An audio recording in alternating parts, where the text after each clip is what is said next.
तरीके से फिजाई आलूदगी बढ़ती जा रही है, आज इसी मामले पर सुप्रीम कोर्ट में फिर से समाअत होगी। मजीद बातचीत करेंगे हमारे नुमाइंदे सुशील पांडे इस वक्त जुड़े हुए हैं। सुशील, पिछली बार तो सुप्रीम कोर्ट ने हुकूमत की सरजनिश की थी, क्या लगता है आज जो रिपोर्ट पेश की जाएगी केजरीवाल हुकूमत की तरफ से, क्या वो काफी हद तक सही हो सकती है? क्या इत्मीनान करेगी सुप्रीम कोर्ट?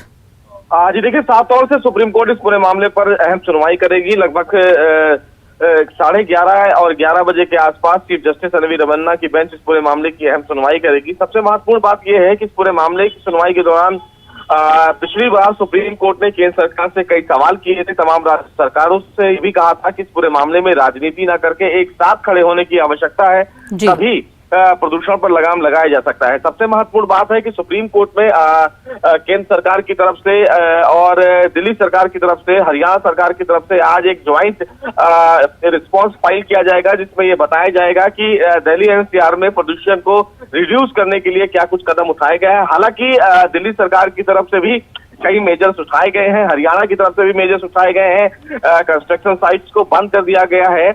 जो डस्टिंग है उस पर भी लगाम लगाने के लिए दिल्ली सरकार की तरफ से कदम उठाए गए हैं। सबसे महत्वपूर्ण बात है कि लॉकडाउन को लेकर दिल्ली सरकार आज सुप्रीम कोर्ट में कोई एक बड़ा हलफनामा दाखिल कर सकती है और लॉकडाउन के विषय में आज सुप्रीम कोर्ट को आज जानकारी दे सकती है, क्योंकि दिल्ली सरकार की तरफ से लॉकडाउन को लेकर भी बातें की जा रही हैं कि लॉकडाउन और ऑड इवन जैसी जो प्रक्रिया पहले दिल्ली सरकार लागू करती थी उसको फिर से लगाया जाए। तो आज की सुनवाई बेहद अहम होगी।